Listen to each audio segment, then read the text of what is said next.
Not a bad way to break a toe. Bad timing. Bad time. Good snowy. East out west. Okay.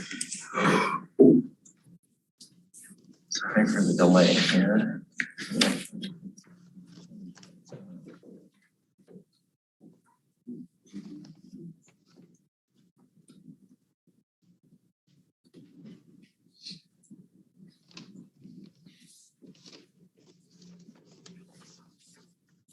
Was Bob in the meeting? I don't think he can remotely, so he asked me to. Okay. So just Is there to report? yeah, well, I think he wanted to observe, but I think technically He's in the audience? technically he's in the audience.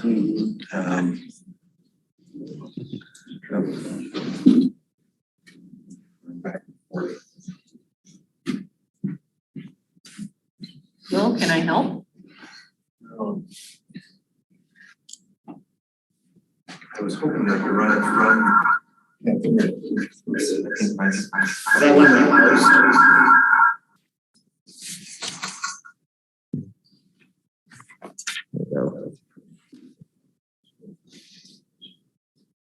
Here's Bob.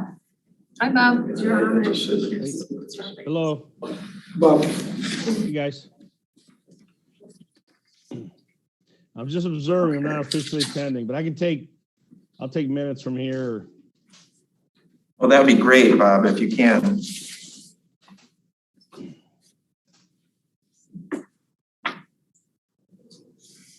Okay, well, shall we proceed? Yes. All right, well, in the absence of Bob Stites, are we getting an echo? Maybe it's the one I'm here.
Yeah, thanks, I will.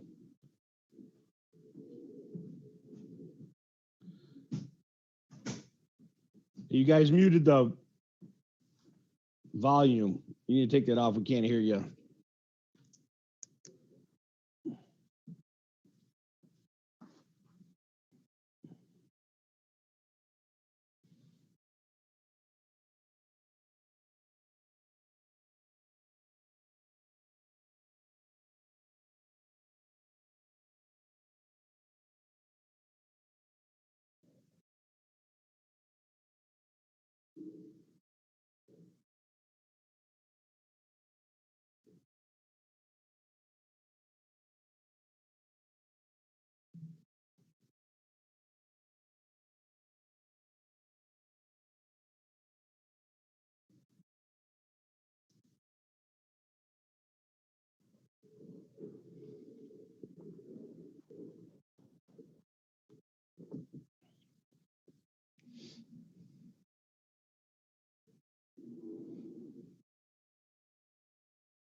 Can you hear us, Bob? There you go, we can hear you now, thank you. We're not getting any feedback anymore. Okay, So first, so maybe that was the wrong solution to the feedback.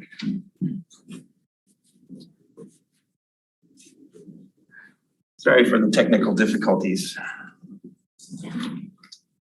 This brings us to audience participation. There's no one here other than our presenters for audience participation, so Is there anyone remotely participating who would like to speak during public comment?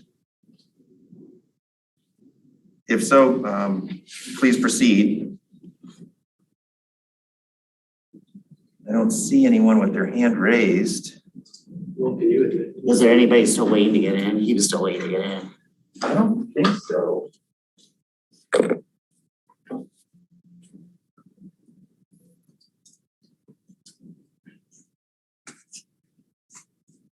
This is upside down.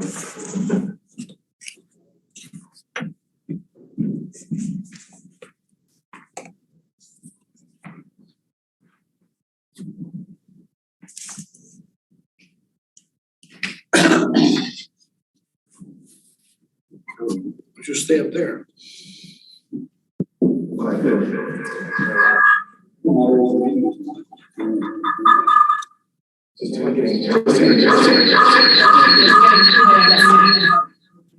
There we go. Okay. He's at me. Is that better? Got it. I think we're good. And are we audible, Bob? Yes, Okay. sounds good. Thank you. All right. I don't see anyone with their hand raised. I have my hand raised, Will. Oh, yep. I see you now. Sorry. Go ahead, Kathleen. Yeah, so the beginning of this meeting was muted for people participating remotely. What happened while we were waiting to hear anything? Because you moved right to public comment. Roll call. Roll call. We just did roll call. Okay, thanks. Sorry, we're having some technical difficulties, but I think we've worked them through. Any other comments? In that case, that brings us to the next item on our agenda, which is our guests. We have listed on the agenda Nathan Voigt. Vogt. And Ann Jameson Urina, who I believe is participating remotely. And we also have with us Jennifer. Well, We're all together. I'll let you guys In the introduce haste yourselves. to get the agenda, Bob just put Nathan, but Jennifer Olmsted from Ann Arbor Spark. Mark Smith, my HQ. I'm Brett Stunts with SME. Okay, sorry, could you say that again? Yeah, sorry. I'm Brett Stunts. I'm with SME. Can you spell the last name? Yep. STUN. Okay, great. Well, I think probably the way to handle this is for you, the panel that's present in person to present first, and then we'll turn to Ann, who's I think participating remotely. Yeah, I'm here. Okay, great. Does that work for everyone? Okay, and Jennifer, I left, you were figuring out how to share your screen. Did you solve that? I can share my screen, but Mark's, can you share your I screen? can try. Yeah. He's gonna go first. All right.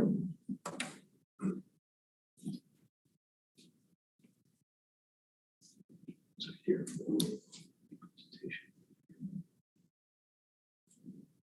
And I'm letting you introduce yourselves rather than me trying to bumble through that.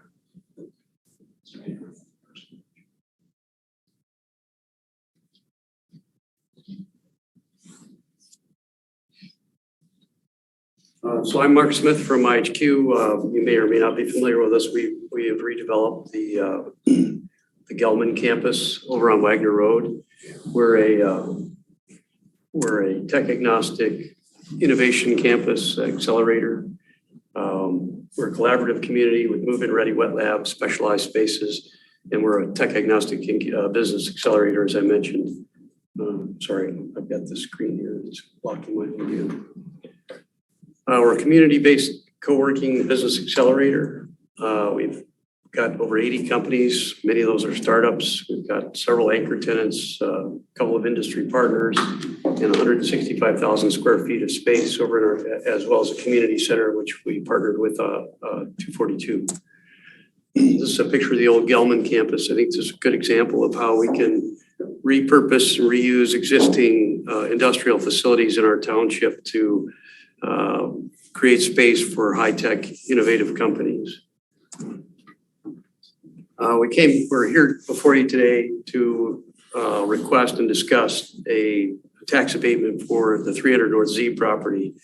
This property's long been a sort of an eyesore. I don't know why I jumped ahead to that, but long been an eyesore to the community, and our intention is to restore it, do a complete interior renovation, exterior renovation.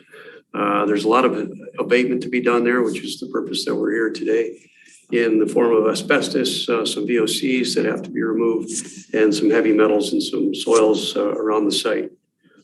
So our plan is to completely renovate the site, repave the parking lot, re-landscape, use some new pest management practices for stormwater, and hopefully reduce the amount of impervious surface through reduction of the parking lot. We're planning to locate several companies from our existing IHQ that are now transitioning into manufacturing and commercialization.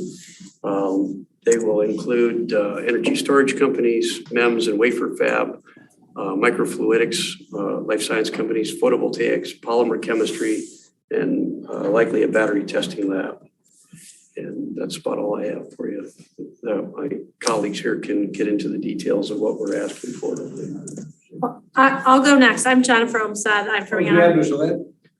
300 North Zeeb is the property of the old ProQuest site that's been sitting vacant now for about 12 or 14 years. Across the street. I'll go next. I'm Jennifer Olmstead. I'm from Ann Arbor Spark. I actually spoke at your last meeting. I've been working with Mark Smith over the years. As part of my job is to bring new companies into Ann Arbor. And I'm currently working with 2 companies that are looking to go into his new space. And the reason we're here at the DDA is because we are asking Ann Arbor Sparks Consulting MIHQ, but we are looking to get a brownfield, which will impact the TIF of the DDA, and we're looking to also get a tax abatement. And we need a intergovernmental agreement, thank you, with the DDA. And so we basically wanted to give you information about this, project as we're working through it. So that's really the purpose of us being here. I'm going to turn it over to Nathan, who's going to talk about the brownfield process for you. So you bought the property? Yes. You own it? Okay. Thank you. Hi, everybody. I'm Nathan Vogt. I work for the Washtenaw County Office of Community and Economic Development. I'm the brownfield coordinator for the county. We have a regional brownfield authority. The township is a participating member, and all that means is I'm working on your behalf to facilitate the process here. And really the process that we get involved with is the brownfield tax increment financing piece. And what is being asked or proposed is to take certain extraordinary costs associated with the rehab of this building, interior demolition, some of the heavy, the soil contamination cleanup, so the asbestos removal, and some soft costs like the cost to prepare a brownfield plan and those sorts of things, roll them into a plan. It would go through the trustees. It would have to come to you for this other piece, which is the tax capture piece. And then over time, these costs would be certified by us and they would be reimbursed. I would work with your local finance person. We would distribute funds through us back to the developer to repay for those costs. So that's what TIF is. The abatement that Jennifer referred to impacts the TIF because there's going to be less taxes paid up front potentially if that's approved, and that impacts the overall repayment schedule. So those do interact together, and that's why we're kind of talking about this all at once. So we formed in 1999. We went around the county and said, hey, join us. We'll help you redevelop brownfield. So we have 23 members, again, including Scio. Most of our projects are Ann Arbor, Ypsi. We have a few in Dexter, a couple in Chelsea. So we get around all over the county. And this would, I think, be our first one with Scio Township. So that would be great. I think you all know how TIF works. being a DDA. But this is, obviously any existing taxes would continue to be paid on this property. The rehab happens, there's an increase in taxes. And as Jennifer alluded to, you're first in line to capture those increases. And so the way we handle this, and we've handled this in Ann Arbor, Dexter, Chelsea, that have DDAs, is there has to be an interlocal agreement where you agree, and it's at your discretion, to allow your increment to pass through to the county brownfield authority so we can then reimburse the developer for these costs, the brownfield costs. So that's an important piece. I don't have to get into a lot of this. This is a fairly simple plan. Again, interior demolitions, soil remediation, some due care for vapor mitigation, I think. Pretty straightforward plan in terms of what's eligible. We would only reimburse actual expenses. So you might see a plan with $2 million, but the expenses come in and sometimes it's lower than that. Usually these plans are built with a worst case scenario, a lot of cushion in case the developer gets into a site and finds big surprises. You always want to have a little bit of a contingency or a cushion in the plan. So in terms of the process, you and the Board of Trustees will be the first stop. The local unit is always the first stop in considering the abatement, the brownfield TIF plan. If you all were to approve locally those plans, then they would come up to my 9-member authority at the county level. They would make a recommendation, and then ultimately the brownfield plan, not the abatement. The abatement does not go through us. The brownfield plan does. That would ultimately get to the County Board of Commissioners. They would hold a required public hearing. We notify the taxing jurisdictions, and then they adopt the plan. Then the plan's in place, the project proceeds. I just want to point out with the Brownfield Act, it's the only act where taxing jurisdictions cannot opt out. There's no opt-out provision. So, and that's the beauty of it. It's an effective act. We can bring to bear all the taxing jurisdictions to quickly address and reimburse and pay off and turn over these challenging sites. And it's very similar to this site. We did one in Chelsea recently, the Rockwell building. In this case, it was a historic building. Needed a lot of similar asbestos and lead and abatement, and then a lot of interior demolition.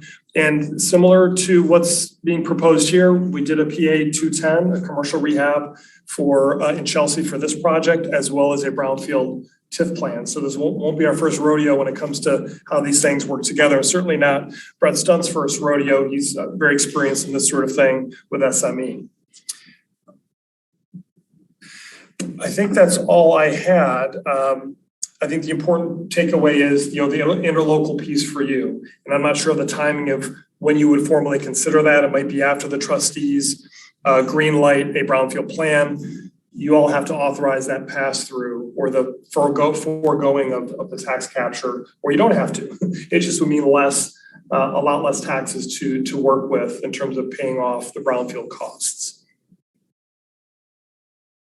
Y'all have any questions, or did I miss anything important, Brett or Mark? I want to call on Sandy Egler. She's serves as the finance person for the DDA, and we had a conversation. I think it sort of informs this. You've raised an issue.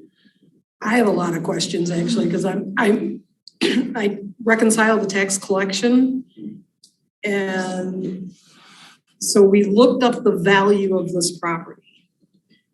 This property is actually in negative capture. The base on this property is over 4 million. The current value is under 2. So. You speak of the DDA base value? Yes. We have no capture. So we're actually paying the other units out of our other capture because this is a negative capture. But the DDA is a district, it's not only one parcel, so I'm confused. No, I understand that. The other parcels are subsidizing this parcel because it has negative capture. In other words, The base, because. we have to make up the $2 million. Right. Right. Because the DDA guarantees the base district-wide. This particular parcel is under the base by over $2 million. So the other increases are subsidizing this particular decrease. So that's discussion topic number 1. Okay. Number 2, you said no units can opt out. Does that include the schools? Yeah, well, the school tax capture is handled by MEDC and Eagle. So after the brownfield plan is approved locally, SME, the developer would prepare what's called a 3-to-1 work plan. And that is sent off to MEDC for non-environmental activities and Eagle for environmental, and they have to approve that. And then that commits the 24 mills, 18 mills operating, 6 mills SET. And then the other piece to this whole puzzle as far as the DDA is concerned is the DDA only actually captures 50% of the allowable capture. So I'm guessing this would take 100% of allowable capture? Is it? Potentially, right. With an interlocal for your 50%, it would potentially capture everything. Except debt millages. Debt millages are Oh, no, not. I know debt, Yeah. debt doesn't count, but. So at some point, I think you and I would need to sit down and hammer out the actual how all of this would intertwine. Because I'm not sure, given the fact that the DDA is in negative capture on this property, how does it set, like if this is approved, is it set at today's value and then you go up from there? Right, the brownfield would upon approval, the base value would be whatever the taxable value is today. And then after the rehab, presumably taxable value goes up, and that increment is what we capture. I've never heard of DDAs computing or worrying about up to one parcel out of 100 or 200 parcels being negative, because it's all one district collectively. So I'm not sure it matters if this one is upon DDA base value. How many years ago, 20, 30 years ago, the TV back then was 4 and today it's 2. I don't think that really plays into the brownfield capture. But we can discuss. No, it doesn't play into the brownfield capture. It just plays into what the DDA then, it would actually cost the DDA. It's costing us now. It's right, It because costs it's us now, and it just continue to cost us. right. Right. District-wide, yes, I understand, but I'm what I need to figure out so that I can, give them accurate information is how the numbers will actually play out as far as, what comes in, what's gonna be given off to here. And I don't. We can do that. We got a TIF table. That's. Yeah. It sounds like Ann, is that you? Yeah, hi. So I've actually encountered this situation in other taxing jurisdictions and other communities. And so we should, definitely sit down and hash out how to address that. Other communities in the situation where they have the negative value in a DDA and actually in certain brownfield authorities, that occurred with land bank properties that had been land banked at one time. Essentially what they did is I'll give an example. I'll use this project as an example. So currently it sounds like the DDA's base taxable value was roughly 4 million, but you're now only at 2 million, correct, Sandy? Yeah, it's like 1.8, but round numbers, just say 4 and 2. So Nathan, I would think that, and this has happened in other jurisdictions or other communities where what they did is with the brownfield plan, the base value is what it is, but you have to make the DDA that parcel whole with the DDA.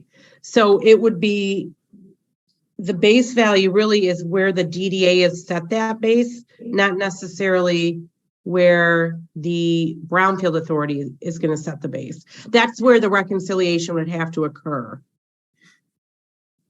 And so to your point, there's a base value for the brownfield plan of 1.8 million. Mm-hmm. Independent of anything else, any new increment would be available for brownfield reimbursement. Sounds like status quo with the DDA is that 50% of that incremental revenue would flow to the DDA under normal circumstances. Correct. And depending on how your plan is written, if you have a base for the entire DDA that is effectively subsidized by the other properties, or if each individual property has a base that's relevant, then that increment between the 1.8 million and the 4, let's say, may or may not be captured, I think depending on how the plan is written. If the base is not individual to a given property, but that the new value, even though it's below 4 million, would contribute to an increased value of the DDA as a whole, then I think that for that revenue to be available for brownfield purposes, there'd have to be an interlocal agreement. If that's not the case, and you get to the 4 million, then that is potentially available for brownfield reimbursement. But the numbers are simply the difference between the brownfield base and then whatever the increment that's created is. And we can provide, the projection both with a DDA contribution, without, and then you can see those numbers specifically. Sounds like we need to sit down and hash some of this stuff out. Yeah. Because, I mean, I not only need to know this for the DDA's sake, but I need to know this from the tax side as well, as to who's going to get what piece of what pie, and That's why we're here. this one is not exactly real clean because of the DDA. And this is what I do with the IPSI finance director, the Chelsea, the Dexter, Ann Arbor. I do this, so I'm pretty familiar. We'll figure it out, and you can present accurate information to everybody. Because total cost for the remediation work is roughly what? 2 million? About 2.5 million. So the major issues are, the site was a processing facility for microfiche photography, right? So there's a chlorinated solvent issue. There are 2 ways to deal with that. We think the cheaper way is going to be to remediate it directly. So to go in and excavate the soils that create the vapor issue. And then there's also an issue with stormwater exacerbation. So there are metals in the detention pond area that we need to make sure don't leave the site. Those are the 2 main issues, and those are probably about $300,000 to deal with. And then the other main issue is the asbestos and the obsolescence. Yeah, so I think there's at least $600,000 of asbestos work, another $1 million of interior demolition work. And so at the end of the day, our current projections are about 2.5 million for brownfield eligible costs. And I guess this might be a question you guys have to work out with Sandy. Over what length of time can that brownfield plan run, and when is, I guess, in theory, when would we recapture, or when would you recapture all the tax we get the revenue back? Right now, assuming a 10-year commercial rehabilitation district, which is the tax abatement piece, which lowers the upfront taxes paid. With the brownfield TIF, it's 20 years. But there's some assumptions in there that I've asked them to drill down on a little bit, the taxable value. Usually I ask developers to coordinate with the local assessor, run through the rehab plans and say, okay, assessor, is this ballpark correct? We don't want to overshoot that. If we overestimate it, then suddenly it's a 25-year plan, or something longer than presented. So I'd rather be on the other side of it. I'd rather say 20 years, it's going to be 15 as it turns out. So. I mean, the only other question I asked back to you guys about that, because I've listened to some of the meetings before I joined. There's been discussion about what the DDA is when the bonds expire, which I think are in 2028, 2030, somewhere around there. How does that interact with this? That's my question to Sandy too, is would this go on beyond because it's debt that we already have? Yes, because this wouldn't be our debt. So if the DDA dissolved at the normal time frame that it is today, then the brownfield would just continue on. Okay. Correct me if I'm wrong in that statement. Yeah. That's correct. Because the brownfield is like another layer on top. So if the DDA goes away. Brownfield remains. Gotcha. I just wanted to make sure I wasn't missing something. Yeah.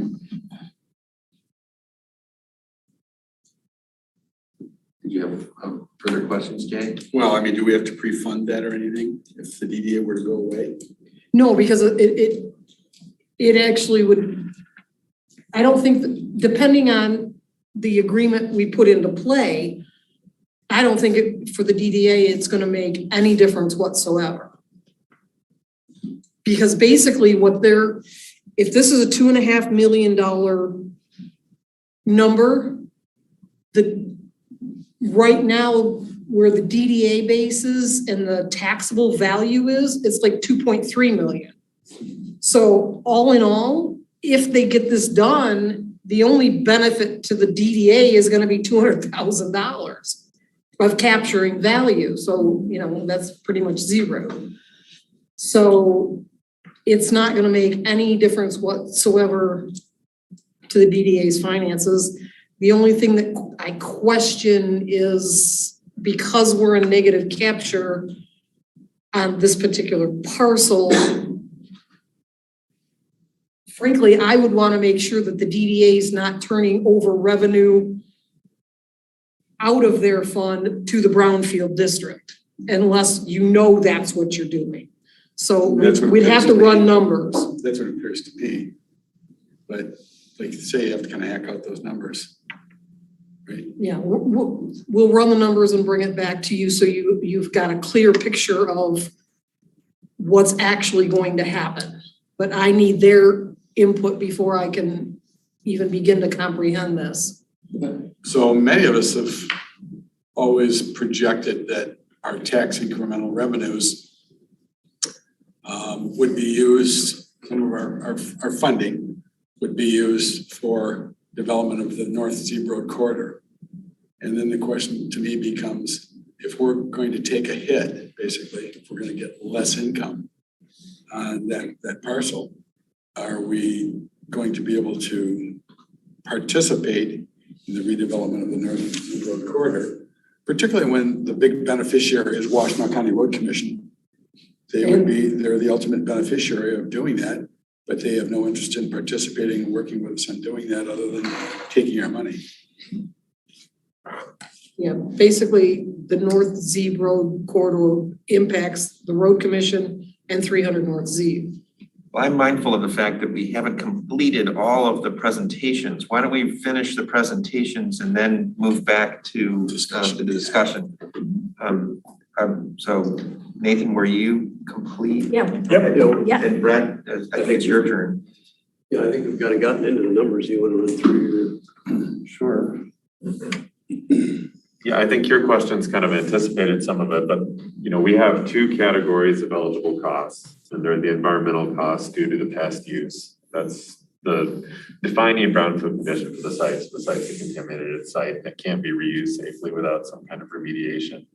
And that's approximately, depending on the nature of the soils we take out, and there's some risk as to exactly how much the volume is going to be to come out, but that's probably in the ballpark of $300,000. There's asbestos containing materials in the building as part of the renovation. Those need to be abated. That's at least $600,000. And then the interior demolition is the other big brownfield condition. It's just an obsolete configuration for the building for what my HQ needs for its uses. There needs to be substantial renovation, and that's at least another $1 million.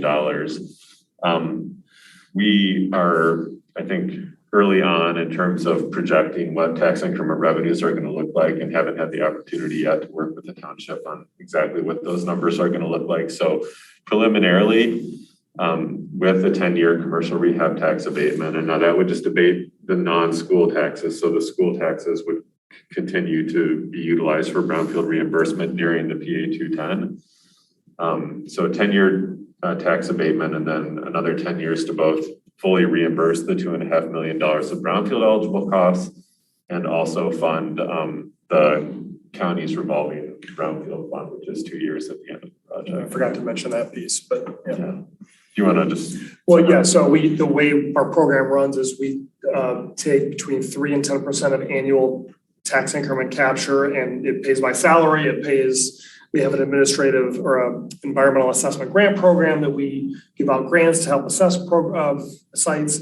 And then we have a local brownfield revolving fund, which is a much larger fund that is used for sites like this to grant or loan out to help redevelop future brownfield sites. So we'll capture a bit at the end after the developer's reimbursed, and then a little bit every year to help run the program. So admin and the LBRF are the two fees that he's sort of referring to.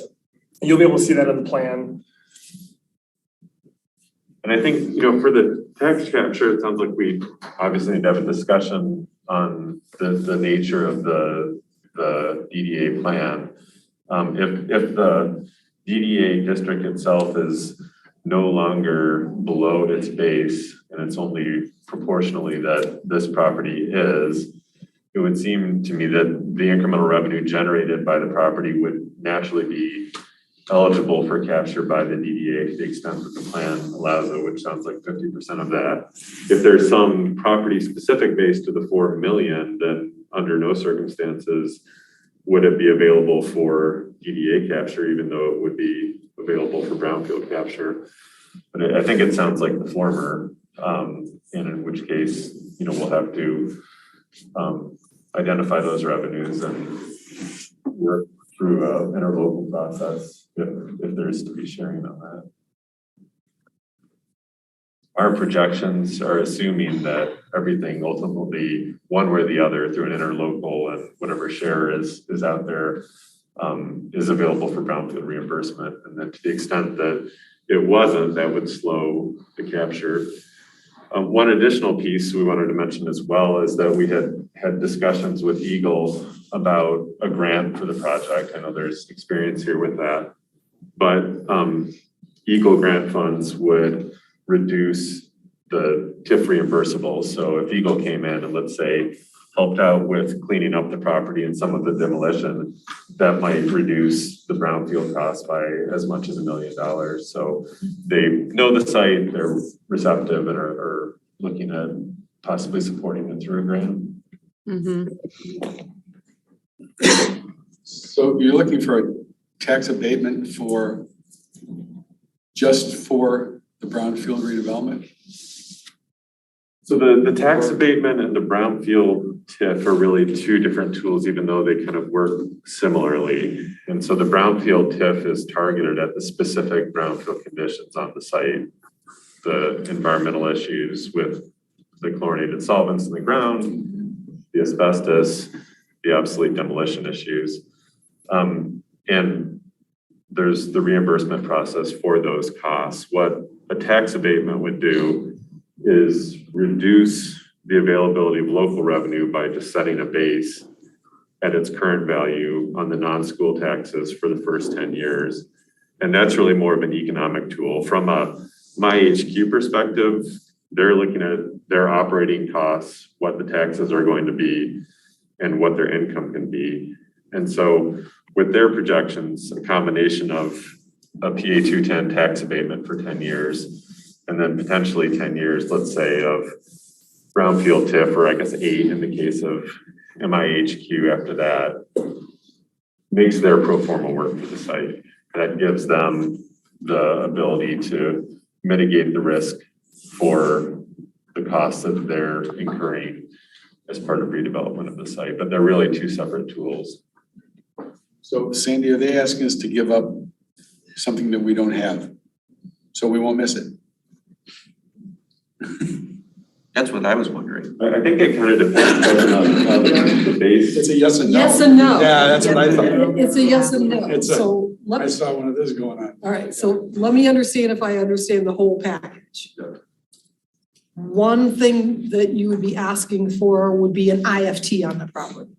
Did I hear that? It's a PA 210, which is slightly less impactful than an IFT, but it works in the same way. So it's a different tax abatement. Instead of a PA 198, it's a PA 210. And so the two, yeah, sorry. So there would be a tax abatement Correct. and then throw on top the brownfield. So basically, the nuts and bolts of it would be they would pay less in taxes and then get it all back through the brownfield district, which the getting it all back through the brownfield district would take longer because they have the abatement. Correct. So from the DDA standpoint, because the base on this property is 4 and it's currently at 1.8, it has to get back to 4 to not cost the DDA anything. So if it's gonna go to 4.2 with this, then you know, Attention. at most, the DDA would potentially get money on the 2. What you're saying is our abatement is capped at our additional recapture, which is lowered already. Yeah, So it's like, it's really. So my question is how the numbers will actually work comes into that negative play and then the 50% capture calculation. So I need a whole lot more information in order to figure out exactly what the tax bill will look like, what the capture for the DDA would look like, and what the capture for the brownfield would look like. And just to reinforce one thing, none of your existing revenue is gonna be touched, either in the PA 210 example or the brownfield. Any base value or base taxes, none of that's touched. So we're not taking from DDA coffers, existing coffers or existing revenue. It's the future revenue, the increase. How long is that gonna be deferred to address the site, to redevelop the site? And then at some point, everybody realizes the increase. The question is, when is that? And from the time frame that you're talking about, it sounds like at least one scenario would be that the DDA would be gone before the brownfield process is complete. Is that your plan, to dissolve the DDA? Well, unless it's extended, and right now, I think it's got another 8 years to go? I think it goes out to 2030, 31, 32. The bonds are paid off Another in 9 years. fiscal year 29. But I think the plan itself goes to the early 2030s. Oh, all right, well, so It's it's quite likely that the DDA, unless the board, this board or a future board took action, would cease to exist before the brownfield process was complete. So the interlocal expires, the DDA goes away, and all the available increment would just go to pay off any remaining expenses more quickly. And Sandy, And we you're- were gonna extend the DDA to issue possible bonds in the future, so again, I think we would, in the best interest of Scio Township, extend the DDA. Again, we looked at the bonds for the road project out front of 300 North Z, which is about the same amount as this brownfield cleanup which is interesting. And then just for clarification, Mav did sell the property to the rest of the board, so that you guys didn't bring that up at the beginning. So, Mr. Smith does own that now and can go ahead with this type of project. And then, Mark and Linda are married, so any vote, she would recluse herself from any vote. I was gonna go there, but I just hadn't gotten there yet. I have to recuse myself. I hear you. They went so fast at the beginning, so. Thank you. Excuse me, this is Kathleen Brand. I would act as a watch guard for the OMA. Mr. Stites is not supposed to participate in this meeting. I was just gonna say, Bob, thank you for interjecting. Kathleen is right. You're really, you can watch, but you have to sort of stay muted. That's fine. Kathleen, you're correct. And I was just gonna say, that when I said one scenario is that the DDA would cease to exist, another scenario is that the DDA would be renewed and would continue to operate and do good work for Scio Township. But it's one possibility is that what you're proposing could outlast the DDA. And it sounds like, and if I'm understanding correctly, because we're in sort of this weird negative kind of situation with this particular property, that the only way that the DDA would start to capture something from this property is if it made up the difference in taxable value from where it's at now to where it was back in the 1980s. Yeah. And when the base was set, and then went on from there. That would be the new taxable value that we would be able to capture. Right, well. Or capture from. Right, where the DDA would lose money though is, so it's at 1.8 right now value. So they put all of this in play, they bring it up to, I'm just gonna say 4.5 million. So now it's worth to the DDA $500,000. But the brownfield would set the base at 1.8. So the DDA would continue to basically give up from the 1.8 to the 4.5. It would never reset to the 4. If I'm understanding the math correctly. We're already losing something, so that's But, what he's going with. You know, so you're not gonna lose any additional, Right. but you're not It's- going it's- to get out of negative capture is the point. So it would continue to be kind of a drag on the DDA overall Correct, as it is now. correct. So it's not a change, it's just sort of, it's just remains kind of a Drag. a A drag. I mean, ultimately, Well stated. if they were to do nothing with the property, it could sit there another 15 or 20 years and Be a drag. look Be a and be a drag, problem so- and do everything else. It'll continue to go down. the There's path, pros and so- cons to it, That's yeah. what DDA is supposed to do. And it's kind of like what we're supposed to do. And I think that maybe another way to frame your point there is that if it got to 4.5 million and there was a brownfield involved, without an interlocal agreement, let's say the taxable value between 4 and 4.5 million would contribute to the DDA. And if there is a brownfield, that increment between 2 and 4 million would contribute to the brownfield. If there wasn't, it would just flow normally to taxing. It wouldn't be available to the DDA. It would be below the base still. That's how the DDA in fact is set up. So, you know, it's that question about, I think, what happens north of 4 million, and is there an interlocal there, or does it just operate? So if I understand what you're saying, Brett, contingent on how this intergovernmental agreement is set up, it's possible that the DDA could begin to capture some of the TIF once the property gets above 4 million in terms of value. Yeah. Yeah, so It's Ann probably chiming in again. It's not all or nothing. You could say, we're gonna give 19.2%. Yeah, I mean, use anything you want. I think IPSI, in the Thompson block in Depot Town, they said, hey, we'd like to keep 5%. We'll give you 95%, but we need a little bit of cash flow. I mean, it's totally within your discretion. Ideally, it's 100%, so we can just get it paid off as quick as possible. But you know your own financials, you may have other needs, so.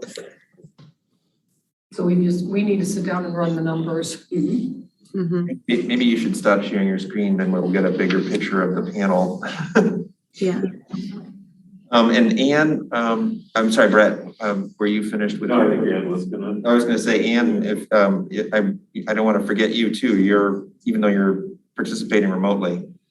Right, yeah. I just have a few questions I need to run through with you guys related to the ability to enter into an interlocal agreement, whether or not your DDA plan allows for that. Because in certain jurisdictions, you have to actually amend your DDA plan to allow for entering into interlocals. We can hash through that.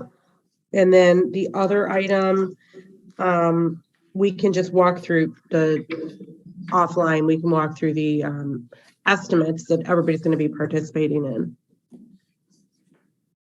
Okay. And Ann, I know you're also sort of wearing another hat in that you're helping to oversee the existing grant. Did you want to speak to that at all? Oh, in terms of where we are with the grant today? Yeah. But maybe before you move on, I don't know if you can see, but there seems to be a question from Jennifer on the panel. I just want to make sure she was piping in from her expertise, but she's not part of our presentation or with our group. She's not, she's just. No, part I'm of with our the agenda. township. Yeah, yeah.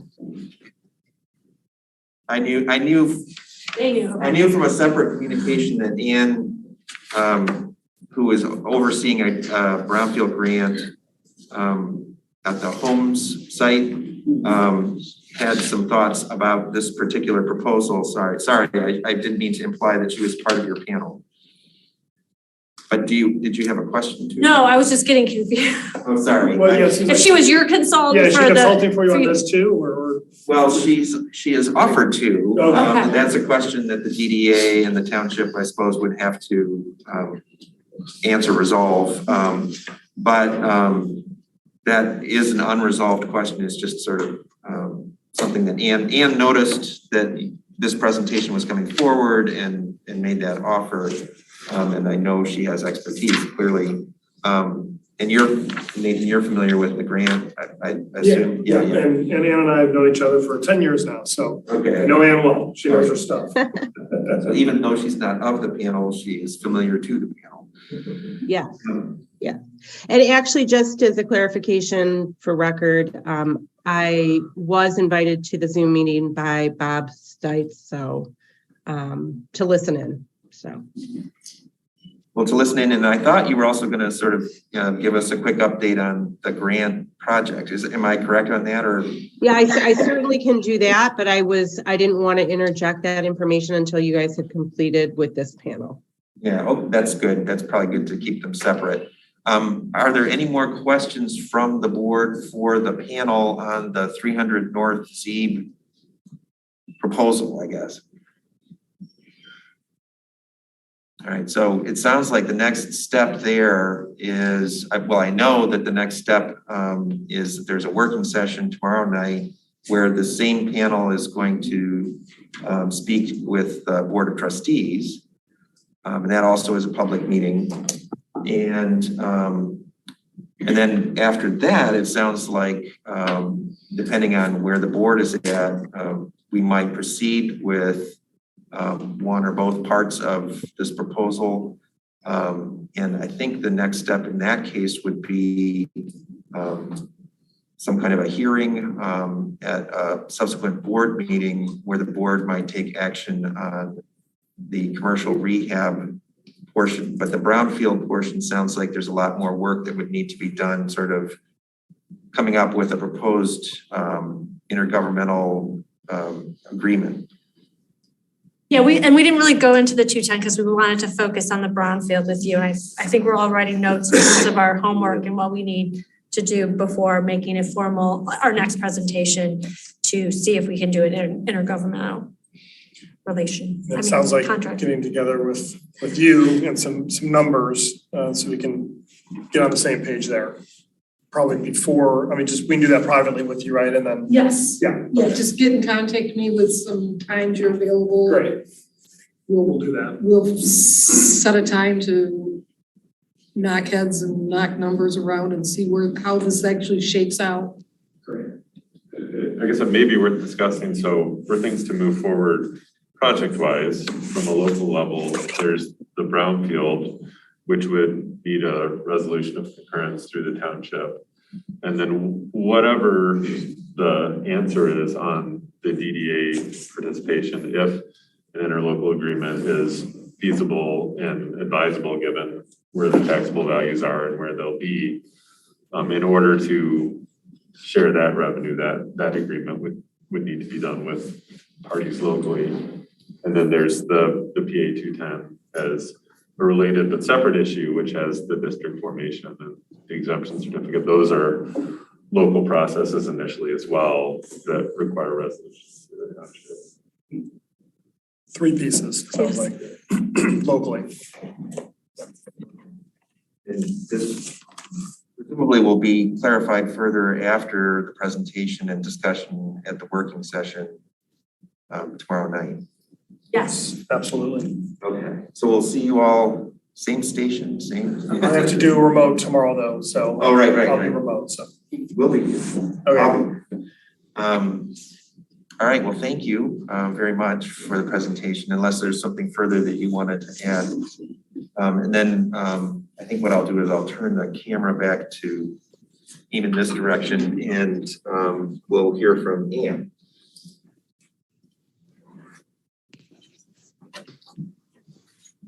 Okay, I'm sorry.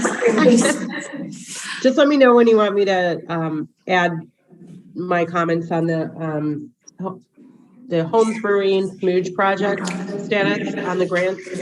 Please go ahead. I think the plan was to have you sort of follow the panel, so please go ahead. Okay, great. So the latest updates that I have received from Applied Environmental, which is the environmental company who is working with Eagle and the development team on implementing the installation of a vapor mitigation system under the existing building. Essentially what has occurred is they had to collect additional data to evaluate the status of the impact of the volatile organic compounds. And can I stop you just a second? I think we have some new board members. It may be good to sort of back up just a little bit and just say what it is that we're talking about, because it is different from the 300 North Zeeb site. Yeah, okay, I'm sorry. Okay, so back in 2020, we started discussions with Holmes Brewing Company, who was looking to expand their operations on this property, inclusive of this property. They wanted to acquire this property to take on a new line, which is, the product is called Smooge, which is like a seltzer, separate of their beer production.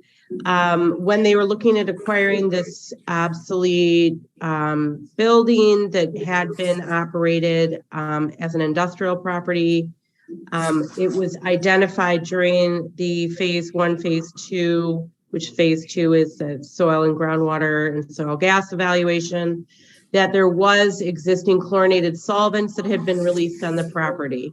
The chlorinated solvents were identified under the building floor slab, as well as outside of the building near a dumpster area, and also on the north side of the building near a dumpster area, and on the south side of the building where there was a former septic field and tank.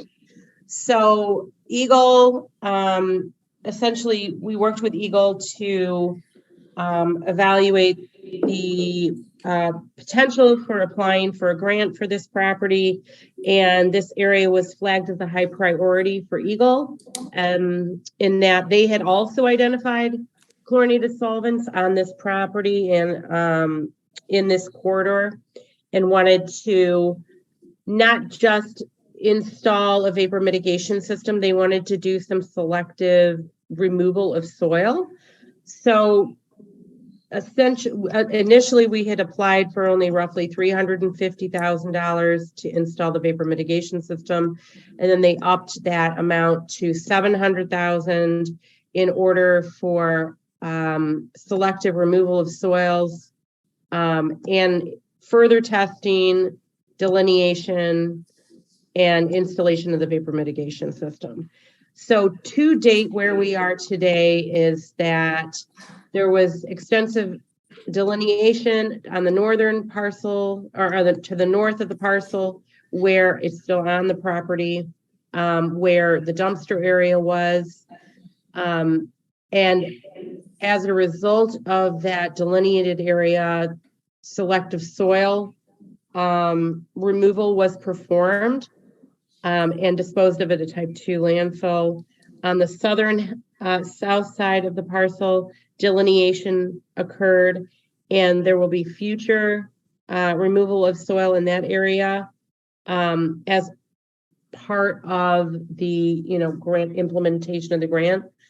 The latest set of data that was collected was to evaluate the subslab depressurization, to evaluate what type of subslab depressurization system had to be installed underneath the slab.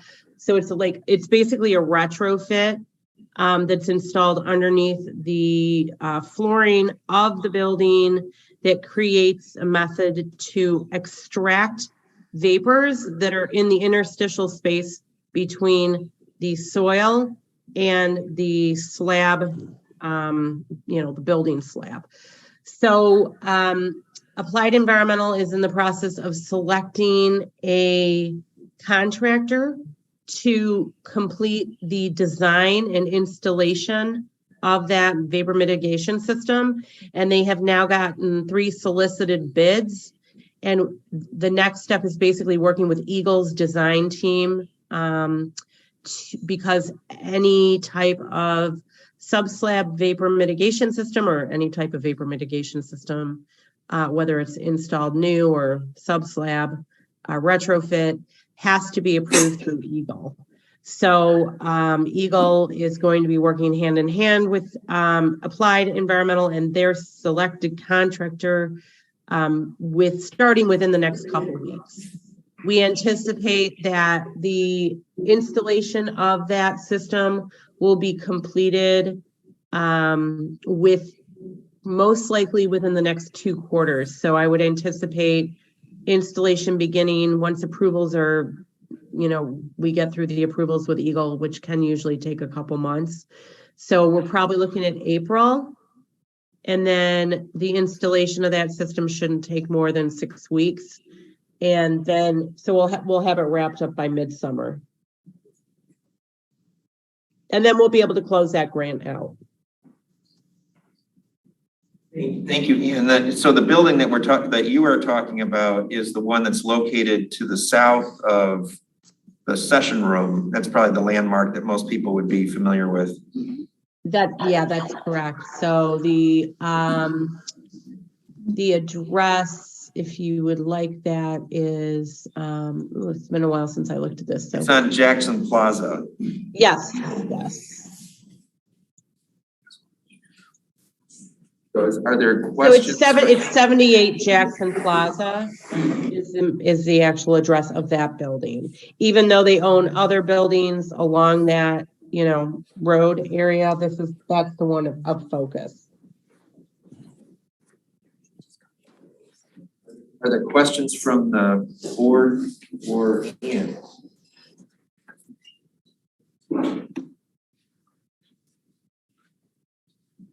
Seeing none, Anne, thank you very much. I guess the question of a role that you might play with regard to the other proposal is something that I'll leave to Bob when he comes back to town. He can sort of respond to that. And unless there's more that you wanted to add, Anne. No, thank you. Nope, that's basically all I needed to add. I guess one last thing is, Sandy, I will be sending you the quarterly reports here in the next week or 2 for the last quarter. So it's basically fiscal year 23, quarter 1 will be coming in. Okay, so we'll do that at the March meeting? Yeah. Paying the bills and stuff? Yeah. Okay, thank you. Thank you. Thanks, Ian. Thanks all. Have a good day. Well, with that, that concludes our guest presentations. That moves us to minutes of the meetings. We have minutes from the November 14th meeting. Are there any corrections to the minutes?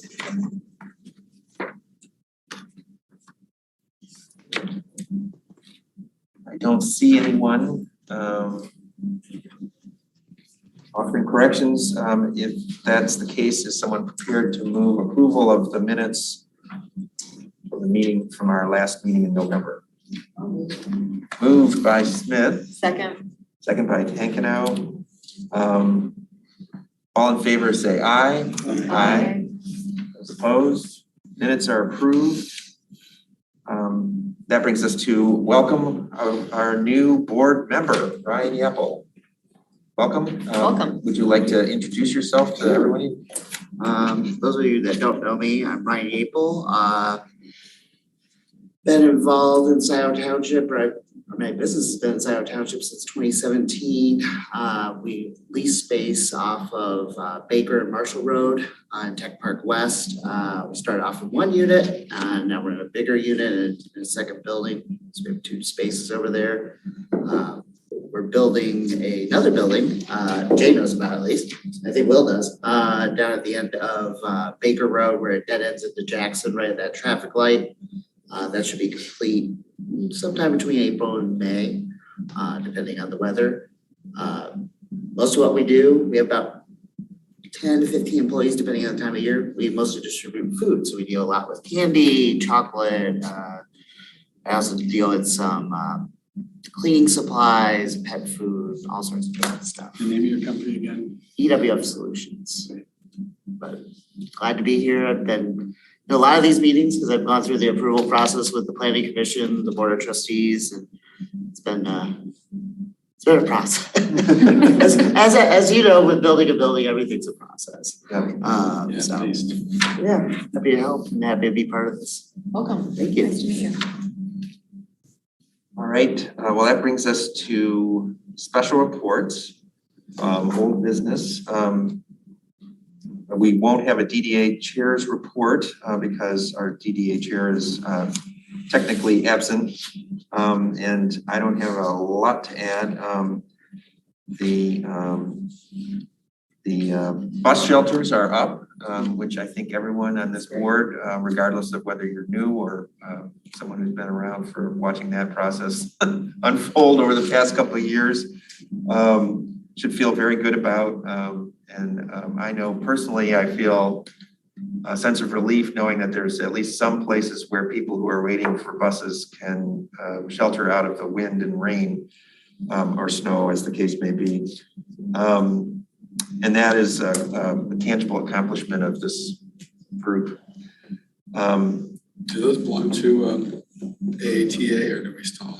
Well, that is a good question. The AATA was, I believe, going to take possession of them. But it's the DDA that negotiated the easements with the property owners.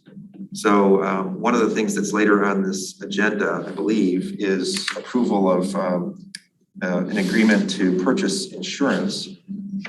That's on, am I correct? That's on here? Mm-hmm. Yeah. And one of the the big driving reason for that is that the DDA does bear some responsibility for the bus shelters, and there was concern that if the township's insurance didn't adequately include the bus shelters, that either the township or the DDA might be liable for something that might happen in a bus shelter, someone slipping on ice, for example.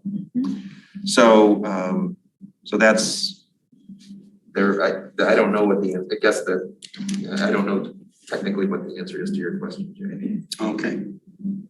Well, I guess technically DDA is not allowed to own property. So DDA did not own those. The township does. Okay. I mean, can we own, like, for instance, when we did a total taking of property, it did not go to DDA. Oh, that's a good question. I know that supposedly under our budget, we're technically responsible for the Jackson Road as a capital asset or something. We can't maintain Well, it. you're talking the difference between accounting who's reporting it as an asset. And to that answer, yes, the DDA will, because the DDA paid for it. Right. But who legally owns it, that's another question I can't answer. So just like we don't own the boulevard. You don't own the boulevard, but it is your yes, asset. We can't own those either. Probably not, if that's the stipulation in the ordinance. And if anything else, I'm wondering if we should get different legal advice if that's the case, because that's always been my understanding that we can't own land. It always had to be, there was a total taking, it had to be taken by the road commission.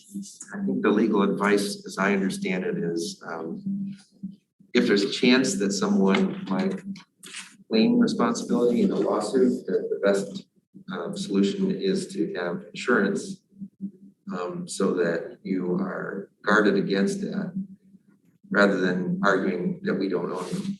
That'll be our insurance discussion that's coming up. I think so. Okay. It's the question whether you can own the land or you can own the structure that's on the land. Well, the structures are actually in the road easement, so we don't own the land. But in any case, I think we're sort of getting ahead of ourselves a bit. Why don't I turn to the landscape committee? Is there a report from that group? Not at this time? No, we do have some plans from KBK. I do have some plans. I think me and Jay saw some of them. And I have some more plans, but we haven't got together for whatever reason or another. Possible to get a number from them or a ballpark budget or? We could. He says we could. Well, it would be timely, I think, because the spring would be the time if you were gonna do Right. landscaping. So I will jump on it. And we'll get together with Cindy and Jay and see bring Chris in and give us some ideas of, removing all the stuff that we talked about and, Typically they have that spring cleanup time, those companies have spring cleanup. right, which is Small, which is needed Sometimes- to get in there. sometime early spring, which, still quite a ways from there, but we need to do it now so these guys can approve it and they can put it in their schedule. If we could have something, the next meeting of the DDA would be March, right? Yeah. So that would, if we could have a Yeah, we'll have proposal some- for the March Yeah, meeting, we'll- that would be great. Okay. Right, and specifically, Gus, what I'm going to need to do the budgets is any of the work that you proposed to have done, are we going to do it prior to March 31st? Or after March 31st? After. Or some before, some after, because. I would imagine after. Okay, so then it will all be in next year's proposed budget. So then at that point, all I need is a number. We'll have it for you. Okay, But the contractor it might be good if the contractor at least had the idea of what it is the DDA's. well, you all will want a plan, I just Right, need a number. Where were we going with that, Gus, dollar wise, did you think? Did you have any gut feeling on that? I mean, I was there, I can't remember what he alluded to, because we were being pretty vague at the time. I don't remember if it was 80,000, I have no Yeah, idea. it seemed to me it was like 80 or 100,000. 60,000 or 70,000. Yeah, it's more than 60. Okay. We'll get a number and maybe less, maybe more, whatever that is, we'll get a number from Chris and we'll get a couple pictures of a proposed landscape. I also have a proposed sign for Scio, a nice sign to get rid of what's there and we'll put it together and we talk, we'll present to the next meeting. I'll call you and we'll get together and we'll bring it in. Excellent. Have Chris give us the all 9 yards of the time. When can you start, when can you finish, what is the cost of it, and what's it gonna look like? Okay, I mean, are we all aboard that we need to get rid of those, Jay? Get rid of all that stuff in the middle, or it all depends on the money? All depends on the money, but pretty much. Okay, Get rid of a lot of it, I think is what we talked about, right? Is it something that would be done like in stages, or is that something you would sort of lay out for us in March? I think they just probably want to get to it. oh, get rid of it Do it all at all- once. do it all at Yes, once. all at Okay. once. To it, and if there's gonna be grass seed, get that done before, Right. in the growing season, and. Yeah. Try to make it as least maintenance required as possible, and also look nice. Less ratty, yeah. Right. Yeah. No holders of garbage. All right, well, I'm gonna pencil in 100,000, and if that number changes, you let me know. I will do so ASAP. I will call Chris to get down today and I'll call for a meeting with him, Jay, and maybe next week if possible. From him, for me, it's fine. Or this week, doesn't matter for me. Okay. I'll call you, I'll let you know. Yeah, I leave on Monday, so. Huh? I leave on Monday, so next week's bad. Okay, well, then it's gonna be done this week. Is that okay with you? We'll figure it out. Or the following Yeah. week, I mean, I'm just gone for a week, so. Hey, let's get it out of the way. It's only Monday, there's lots of time. That's right. Never know, I might get out of it the week after that. All right, well, thank you. Marketing committee, who's marketing committee? Oh, that's you. Yeah, we had an inaugural meeting and discussed some ideas and plans, and I know we worked with Bob to, I think, ask some questions and get some information back. And I think We missed the meeting. we both we weren't able to come in November, and so we're probably need to catch back up on our next steps. Yeah, basically, once he gives us the guidance, the way the questions, can we do this or that? Once they. What are we allowed to do? Exactly. What are Once he gives us the overall, then we'll submit a proposal. Yeah. The big thing was understanding like what is in Scio Township business wise, what's vacant, so we can have a clear understanding of all of the buildings, infrastructure, et cetera. So just to kind of off the subject, but one thing I think, well, I don't know if it hits in insurance or where, but it has to do with the bus shelters, is that we need some kind of a vinyl decal on those so people don't walk into the glass. Oh. And you got hangs out from Florida from time to time. That if there was a blizzard or something going on, somebody could be walking along and just crash into it. And I'm going to say for under $100, you could buy, even if it's snowflakes for now, vinyl, just put them everywhere. It probably would help the birds too. Yeah. Yeah, that's true. That's true. But it's, Yeah. I've thought about it for a while that, you talk about risk. I don't care whose risk it is, it's the right thing to do. Yeah. Well, if it's the AATA's bus shelter, they could put their decal. That's why I asked that question, because they might stripe it and put AATI in there and their frosted logo, which they probably have sitting in their back room. So anyhow. Can I have a company bring a bus and we stick a bus there? There you go. Well, caricature of Will. No. We don't want the bus shelters to be damaged. What people might go tiger shooting. Yeah, exactly. All right, well, that concludes our reports. So we'll have, for the record, we'll talk to Bob before the next meeting, and the marketing will have as well a report in. Okay. Before, on the March 13th meeting. So both landscape committee and marketing committee will Yes. have something to present for the We'll March get, meeting. we'll get Yes. forecasted budget to Sandy. Yep. Okay, great. ASAP. All right, that would be good. The new business, this is that we start with DDA officers, and I know from Bob that he, and I believe this was in an email that he sent out with the meeting materials, that he's willing to continue serving as board chair if the board would like to approve that. He's happy to do that. We do need a treasurer, and I've volunteered, I guess. yay, all right. I I guess. was told the job description's easy. VP.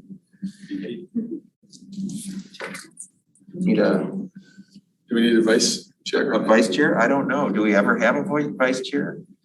Technically, Okay. you have one. I always thought it was Jay. Are you the vice chair? I'm ready to relinquish a lot of those positions. Oh. If you're the vice chair, maybe you should be chairing this meeting. I'm not really sure. So, Well, what do you want to do about that? About being vice chair or not? I guess, can I make a motion? Well, you certainly may. There's one other officer position. That's the secretary. I'd like to reopen audience participation, and I'd like to move that. Second it for you, Jay, but when? Now? For right now. Oh, well, I guess we have a motion to reopen audience participation. Is there a second? I will second. All right, so we have a motion by Holland, support by Smith. All those in favor say aye. Aye. Those opposed?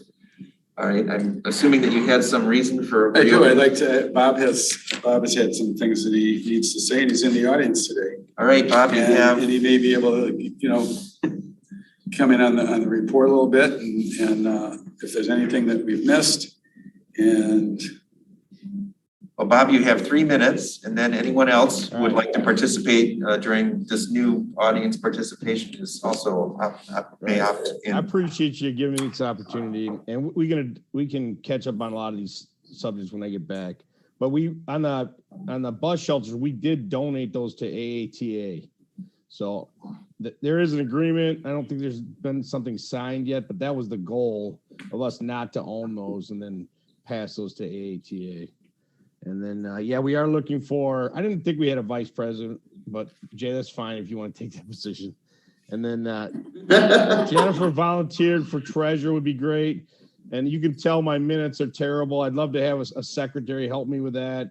I'll keep continuing to do that if you need it, but there's not a lot to do. Obviously, we have those meetings every other month. It's really just the minutes and kind of getting the agenda together, and we all do that kind of together. So those are the positions we need filled. Maureen was the last treasurer, and obviously she's not on the board, so Jennifer will do that. We'll add her to the bank accounts for signatures, and just keep an eye on the financial side of it.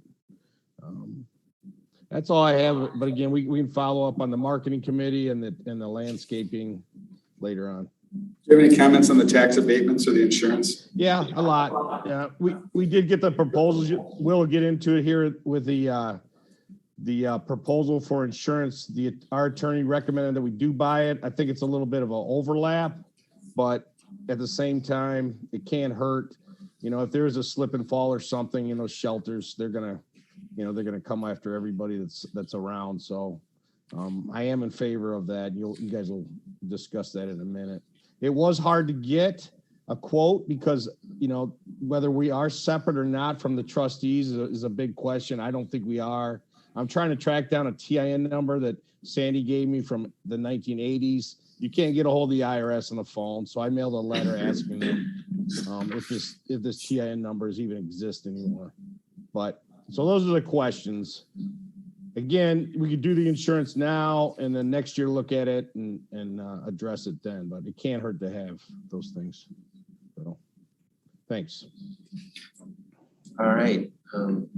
Thank you. You're welcome. Now that we are in audience participation or public comment again, is there anyone else who would like to make a public comment?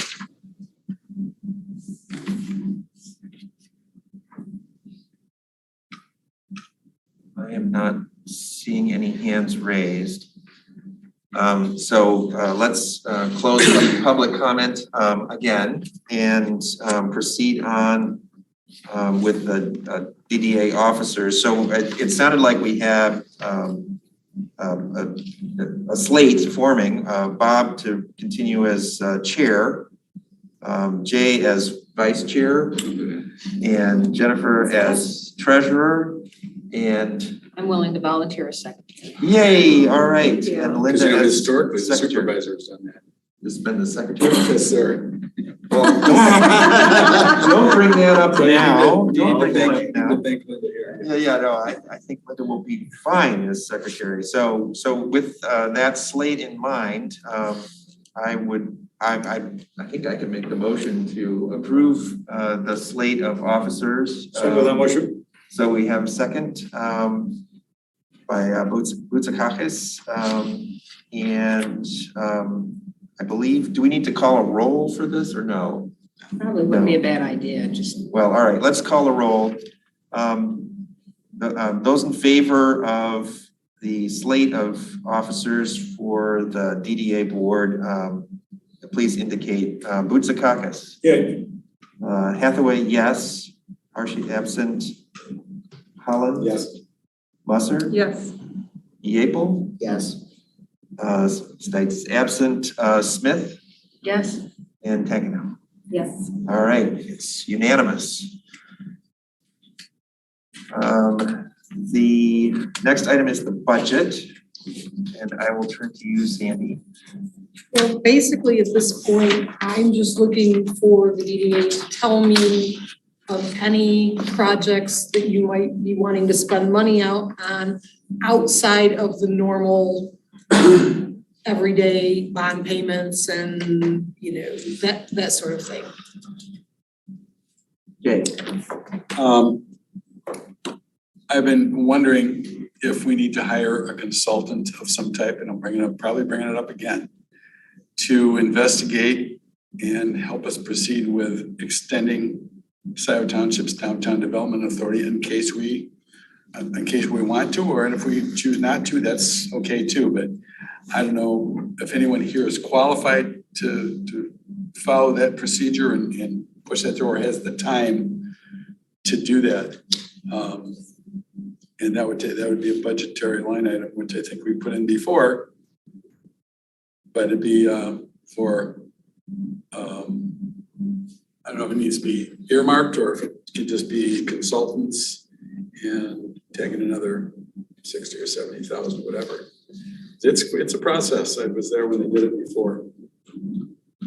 So, do you remember going over to WISD and these meetings with citizenry and visioning sessions? I remember the process, but I was not involved in the process, so I don't know how complicated it became. I think there's less involved with the incremental revenues and splits and stuff than there was before, but still. Right, and I don't know I don't even know who handled it back then, because that was when Charlie was supervisor. Oh, that was some time It ago. was pretty much Bill Upton and Marty Mayo, the people. I was pretty new to DDA, and they pretty much were spearheading the whole thing. Steve Weaver was still around. Right. So. Well, it sounds like we don't need to get into the details of it, except insofar as it's something to put in the budget. Right, so. And it seems to make sense regardless of what the conclusion of the process is, that you would want to make an informed recommendation. This body would make an informed recommendation to the township board. Presumably it'd be the township board that would make the final decision of whether to extend, right? I believe that's true. I believe that it is a board decision. But not sure what the process is. So who's going to school us on the process? Well, that'd be the consultant. That's kind of what I'm getting at. Yeah, exactly. Somebody needs to lead the charge, and if that's $50,000 or $100,000, whatever. Have we ever used anybody before? No, but you know, government gets more complicated every year. Okay. No, the reason I asked, we use the same people. Yeah. No, it was done internally. I don't know to what extent versus DDA board members versus township board members versus lawyer. I don't know. The same people may not be available. It was 15 years ago. Right, that was 2005. Oh, longer. I mean, before, the discussion was, gee, could we get that up and do it? I'm tired. Yeah. So basically, throw a number at a wall and we'll take a guess at it. $80,000. Okay. If it costs less, then good. Yeah, and even if it's more than we amend the budget, it's not a big deal. So the next question outside the norm of day-to-day mandatory. The landscape, I threw them in the 100. It's gonna be something for the marketing. So you guys We'll look at our notes and. look at your That's notes, something to shoot me an email and give me a number. So the other question becomes roads. You want to put a number in that you may or may not spend on roads, or do you want to just wait and deal with that when it comes up? well, This comes back to the fact that we know the county is gonna send us a road agreement for commercial roads in Scio Township, and the Scio Township local roads is sort of one pool, and then they look, and the board of trustees looks to the DDA for the commercial road improvements. Last year, there were 3 roads suggested.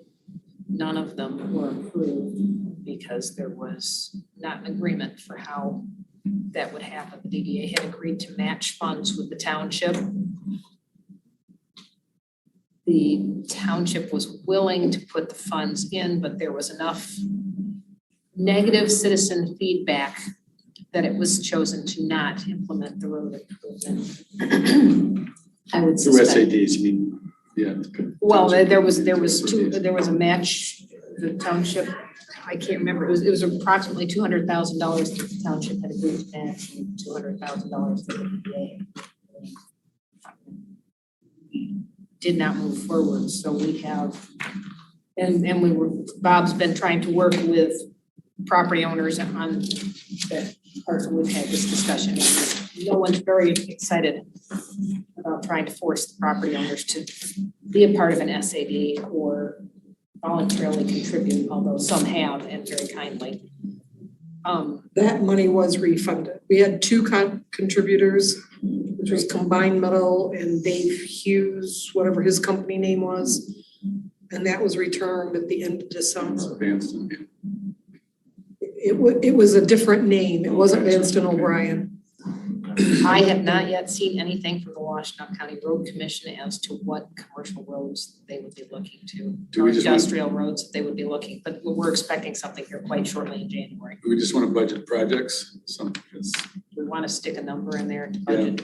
Well, I guess the question, so I think it was a little different than that where we wound up. It seemed like we sort of landed, if I'm remembering correctly, that because of the mixed reaction that we got from the property owners on Dino Drive in particular, we were sort of basically saying, unless we could go and actually do an SAD where we're requiring participation from every property owner on Dino Drive, it doesn't seem fair to sort of like hit up those who are willing to pay and let the others sort of like be free riders. And I don't know that you're going to be able to achieve that without an SAD. So if the question is, whether we're going to do any of these additional side roads off of Jackson, that's essentially the roads that we're talking about, without hitting up the property owners on those roads, how are we going to do that? Are we going to do that? Sandy, what's our income? Just under 1.8. And what's our typical carry-on expenses without a project? The bond payment is carry on. We got left over to spend for projects, didn't we? Or we save for a bigger project. That's the two choices we've got. Expenditures without the brownfield, which is an in and an out, is about 1.1, 1.2. That's the bond payments, and then so if you throw in, let's just say the 200,000 for landscaping and consultants, marketing. Still have 4. How much cash do we have that's like left over from previous years? The DDA it's under 2. Okay. A little over 1, maybe 1.5 off the top of my head. Okay. It's hard to say depending on where bond payments fall and stuff, but. Sure. Thank you. So you have some money, but if you're looking at a big project like North Sea. We need to save up. Yeah. So, or increase our tax incremental revenues, which right now that's not going to be happening a whole lot right now, but it'll happen again. And just look at what we got going on at Baker and Jackson. Right. As far as that's all in DDA district, and the value of that is big. As that gets built and then taxed, there will be significant more inflow to the DDA. It's just not going to be this year or next year. Do we want to spend any money this year, guys? That's the question. You don't have to decide right now if you want to wait to see what the road commission comes, but you must approve your budgets at the next meeting so it can move on to the board for approval. So, you can sit back for a couple of months if you want. So one option that's sort of a regular option is to invest in some of these roads within the DDA district that are largely commercial. Another option would be to invest in the non-motorized pathway network to the degree that it intersects with the DDA district.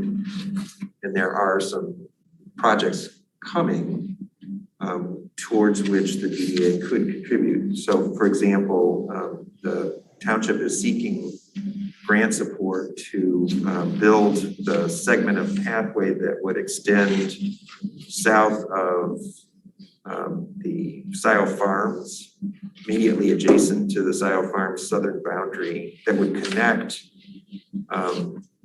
through township land to the Woodview Commons, the large development that's actually right next door to Right next door. EWF. Yeah.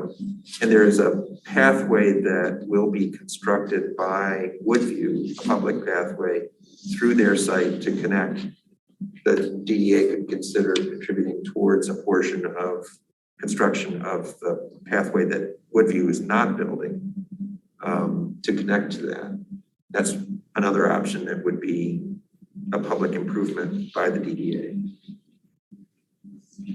The pathway is exactly where from the Baker project to what? It's if you can visualize the Woodview Commons project that's going in sort of around Tractor Supply.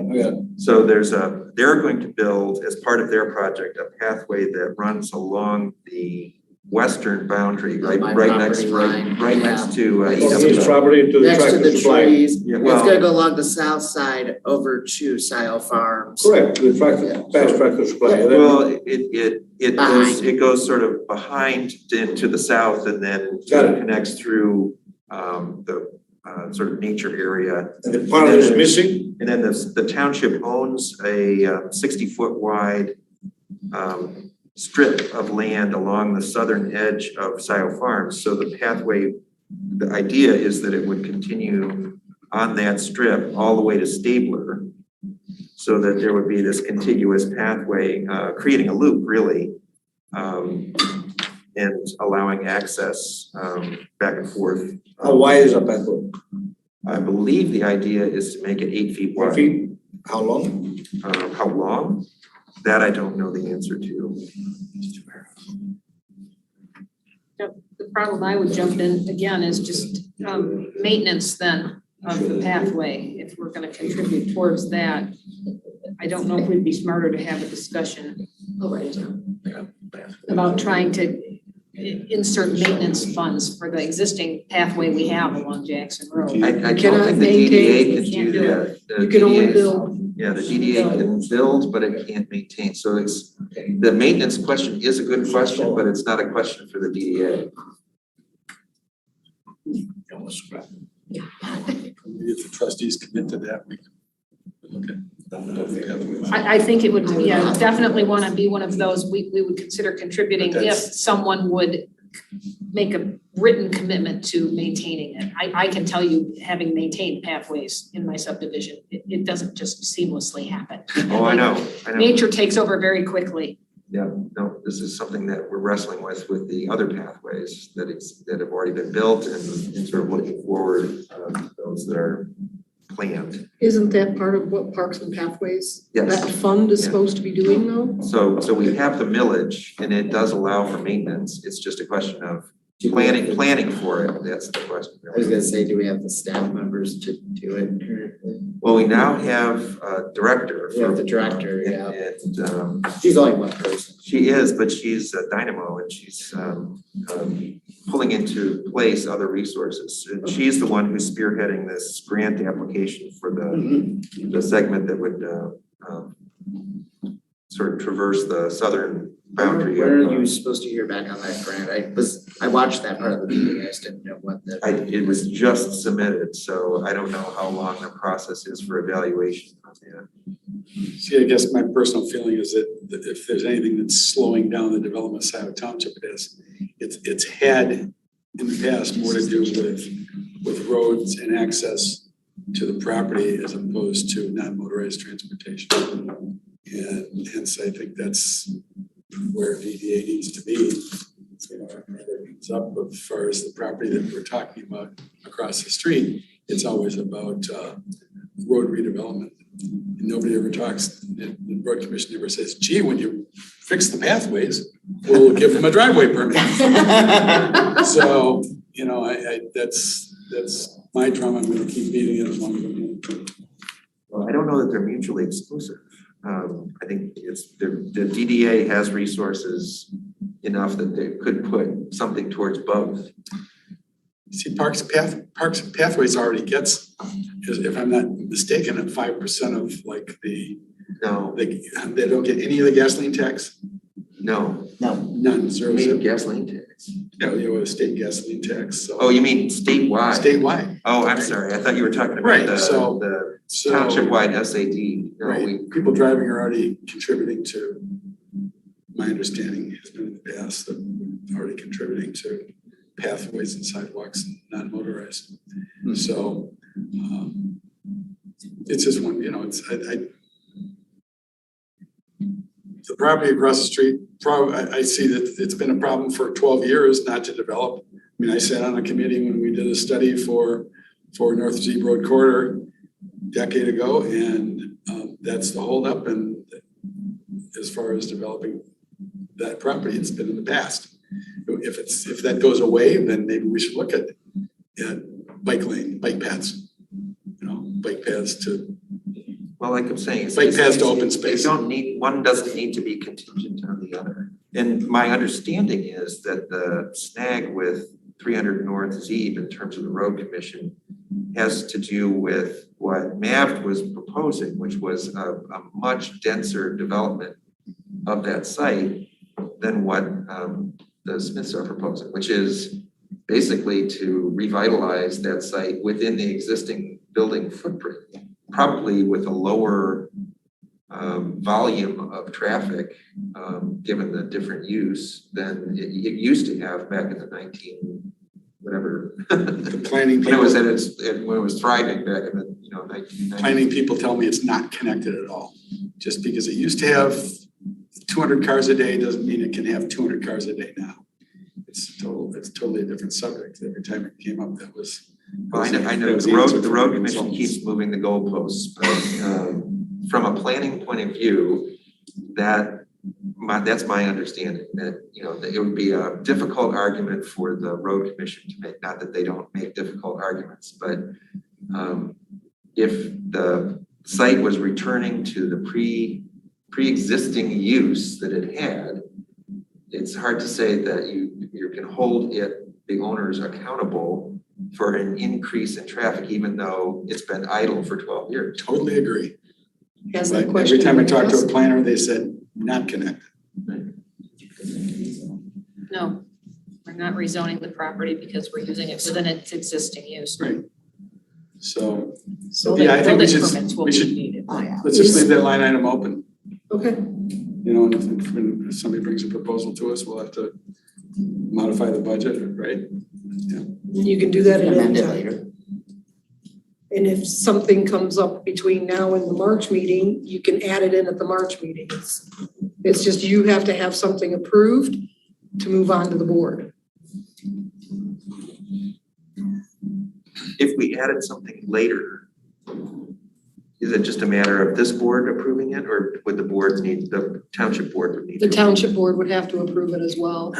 But there's nothing saying if you add a project that, budget amendment down the road isn't okay too. Jessica will argue with me on that topic. Well, I don't know. All right, so it seems like we've talked about the budget enough. The redevelopment projects, I'm not sure what was meant by that particular item. Oh, and I think we actually already jumped ahead and covered the update by Smooch. The Smooch project. Does anyone else know what the redevelopment project's referred to?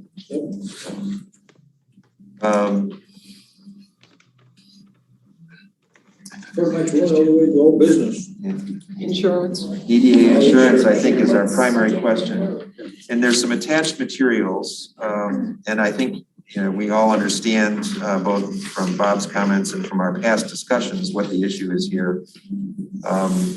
My sense personally is that it makes sense for the DDA to have the insurance policy in place, and that we can revisit it if we find that we can get a better quote from some other insurer at a later date. But in this instance, it's better to, go with having insurance in place than to run the risk of being in a lawsuit without insurance. The only question I had, which I saw on the last page, and maybe I'm missing something, it says 4 positions included, $10,000 each. Unless there's 4 elected individuals on the board, but there it is. I believe that's the 4 officers. Okay, See- makes sense. See, what's always interested me is I know when I was on planning commission, I was told that we got paid for being on the planning commission because then we became an employee and we were covered under the general policy for Scio Township. Spot. So to me, We were unpaid. if we were Paid a nominal fee. nominally paid, Yeah. then technically, according to the reason the township gave me that I was being paid for being on the planning commission, because I thought it was a voluntary position when I first started, was that as an employee, I was covered under the policy for employees of the township. That makes sense. And it would make sense here too, my point. So Well, if we want to spend $5,000, I guess I'm all in favor of that because I would only say that I've found many times that once you have insurance, you can request a re-rate of insurance and see if you can find it cheaper, but until you have the insurance, good point. you have to find an insurer who's willing to insure you. So you have to start somewhere. Good point. what I would suggest is that we start with this, and then we can seek answers to the kinds of questions that you're raising, Jay, about whether some kind of nominal employment, similar to the planning commission, would extend the coverage, or whether that's even necessary. Or whether that's even true. Or whether that's even true. I mean, It's just just because an the urban township, myth. just because the township told me that. So is there a motion to approve the purchase of the insurance policy? So we have a motion by Yeaple, second by Musser. All those, well, this is actually a monetary thing, so we will actually call a roll. Those in favor, please indicate by saying yes. Yes. Bootsakakis. Yes. Hathaway, yes. Partially absent. Holland. Yes. Musser. Yes. Yeaple. Yes. Stites absent. Smith. Yes. Hingham. Yes. All right. We have approved the purchase of the insurance based on the bid, the quote. That brings us to potential new bylaws. That I don't know that we have anything to consider. There was Well- bylaws that was sitting on the table. Oh, Well, we have $80,000 for consultant to look at extending the DDA, which I'm sure we're doing something with the bylaws. well, I guess the question is, we don't need the bylaws in place for this quote, do we? We didn't we just change didn't we just reapprove the bylaws? I don't think we approved this. Yes, we did have to have bylaws in order to get the insurance quote. I believe they were put forward. Bob, do you remember? I don't think Bob can answer it. No, but he can nod. Did we do bylaws? Have they been voted on? Have they been voted on? Check your minutes. I thought it was at the last meeting. I think it's muted, isn't it? No, he just can't. It's not in the minutes. It's not in the minutes that was voted on. So I thought it was, you We had to, discussed them at the last I meeting. thought you had to approve it in order to get that quote. According to the minutes, it wasn't voted on. And from what I recall being here at the meeting with you guys, I don't think it was voted on. I think the concept was we didn't really have bylaws, so this was a template bylaws. So we had something to start with to give the insurance company. Well, I happen to know from looking at our ordinance recently that we're supposed to have bylaws. So I don't know if we want to act and adopt these bylaws. At least we would then, like the insurance, have something that we can make amendments to. But I'm sure we had bylaws at one time, and is there a, I'm not sure that's true. now I'm gonna need to. I don't see anything in the Go to my minutes. binder shelf. I mean, because we searched and we did not find any approved bylaws for. I was gonna say, is there a filing cabinet somewhere in the Yeah, office no, here? this is a question that's been asked and some effort has been put into trying to locate bylaws, past bylaws. About the filing cabinets, I'm sure. I mean, there's a plan, there's a DDA plan. It's, I will look, okay. because if there's bylaws, then there's gotta be rules on how you change the bylaws, notification, et cetera, et cetera. Well, I'm sure, but I think that the case was we couldn't find any, but what I'm actually interested in is, was anything posted online as a part of the agenda packet that was the bylaws? If they weren't attached as a part of the agenda packet, No. then we probably shouldn't vote on them this meeting. We should probably push them to next meeting and put them in the agenda packet so that they are officially on record. Because I don't think everyone has a copy of them here. I haven't even seen them. We did see them at the last meeting, but Good there was point. only 5 of us here and there's a number of people who didn't have a chance. all right, so opportunity. we will wait until the March meeting to consider bylaws, and that will give Jay a chance to locate the existing bylaws. I think these are them. You think these are them? Does insurance need bylaws? Yes, that was, it would Well, drive they factor. sought bylaws, but whether they require them in order for us to act on this quote, I don't know. Question, did we do a Laura entity search to see if there's anything ever filed with the state, like articles of incorporation with the bylaws? Look at me. I can do it, it's very easy to do, if you have like any Great idea. LLC. A lot of state documents are on there when you All right, file it. so we're going to, multiple members of the board seem to be volunteering to extend the search for existing bylaws. And if we find them, then we will use them, and if we demonstrate that they don't exist, then we will have some fresh ones for the March meeting. I suspect it will be this again, but we will make sure everyone's got it in their agenda packet and you can review them in there. Then there can't be any concern about. No, I think that's a very good point. We don't want to be acting on something that we haven't vetted. That moves us on to the review of the Scio DDA plan. Have any update on that? Oh, that's me. Yeah, No, I think we just need to approve it, or if it's complete from my standpoint. okay, so the last draft that we had, which I don't Last think fall. I don't think was part of this meeting packet. No, So, I'll follow up on that one. okay, All right, so if you can get it to me, Jennifer. Yes. Then I can make sure we get it in the agenda. for the meeting packet. Be a large meeting packet. That's okay. That's all right. So that brings us to you, Sandy, the bills and the financial report. I don't really have a financial report because, since I can't access the general ledger, I can't update the revenue, so it has not been done yet.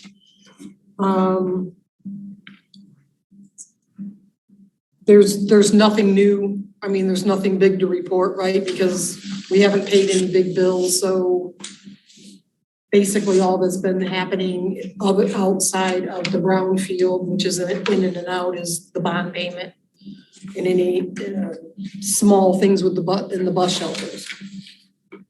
As far as the list of bills, it's quite literally 2 bills from Washtenaw Engineering for the bus shelters. I'm guessing that's the end of it, but I don't know for sure.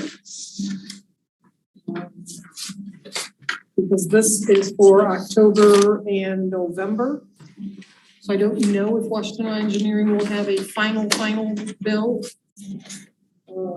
So the list of bills is just the $39.65 for Washtenaw Engineering, and then of course we'll cut the check for the insurance you just agreed to. I move that we approve the bills as presented. Second. Moved by Holland, support by Kankano. We'll call the roll. Bootsakakis. Yes. Hathaway, yes. Holland. Yes. Musser. Yes. Yeaple. Yes. Smith. Yes. Kankano. Yes. All right. have approved payments of the bills. That brings us to little business, I guess, and we've already talked about the bus shelters. Did you have more than? It's going to liquor license. Well, actually, I can update you on that because after this group approved the DDA liquor license, of course, things got complicated. It turned out that the State Liquor Control Commission doesn't entertain applications for DDA licenses until the municipality can show, supposedly this is the policy, until the municipality can show that it has exhausted all of its quota licenses. And we had an applicant for the one remaining quota license that Scio Township has, but that applicant changed their minds and decided not to proceed with their application, which left that quota license available. And the applicant who had sought the DDA license is now pursuing the quota license.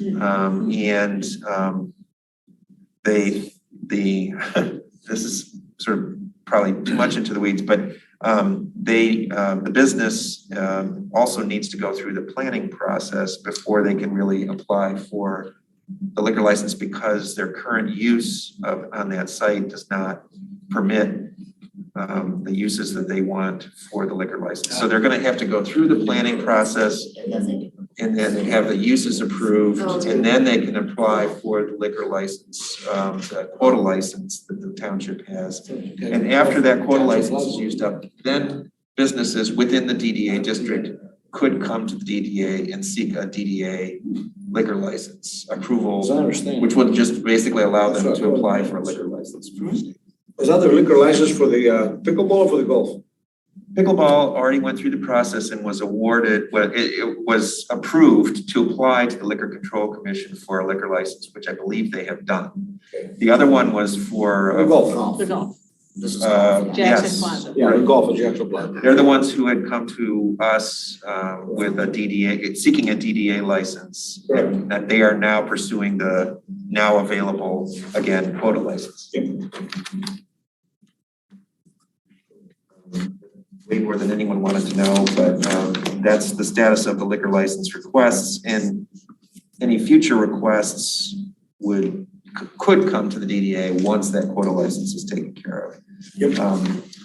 The DDA EIN. I have a thought. Oh, Jennifer, if Bob's going to bring you and put your name on the bank account, they very likely have an EIN recorded attached to that bank account. Ask them if the they have a bank. scanned record of it. They may, even if it's ancient when the account was open, like 20, There's 30 something years in ago. it. Well, see, that's the thing, where we found the number that is being researched was on an old bank document when the DDA was first established. But in all documents of recent past, they've used the township's number, not the DDA's number. And I know I remember this from when I started here 30 years ago, there was a DDA number, but we can't find that it is still a valid number. That's why Bob wrote to the IRS to find out if it's still a valid number. Do they go away? I don't know. No, I think you have to They withdraw- don't you have to unless you withdraw make them. a formal withdrawal request. And then that's a hocus pocus to do that. I'm trying to. So Yeah, I know from opening many bank accounts over the last several years that the bank literally takes the letter down and scans it in, but they did it 30 years ago, who knows? I'm sure that of recent years, they've used the township's number. A builder friend of mine who's now 95 told me, he says, you think opening a business is interesting, wait till you try to close one. You know, because they chase you forever for Social Security and Medicare and work comp and tax, and then you just gotta keep beating the drum that we're gone anyway.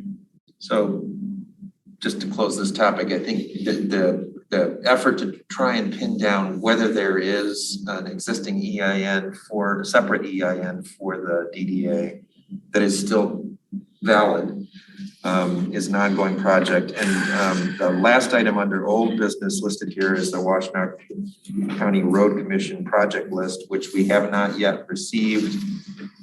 So I'm guessing that will be a topic for our next meeting. By then, we should have received that project list, the township should have. And if it follows the same pattern as last year, there will be a separate list of road improvement projects that the road commission is proposing within the DDA, which brings us to adjournment. Motion adjourned. A motion to adjourn by Boutsakakis. Are there no public comments at this point?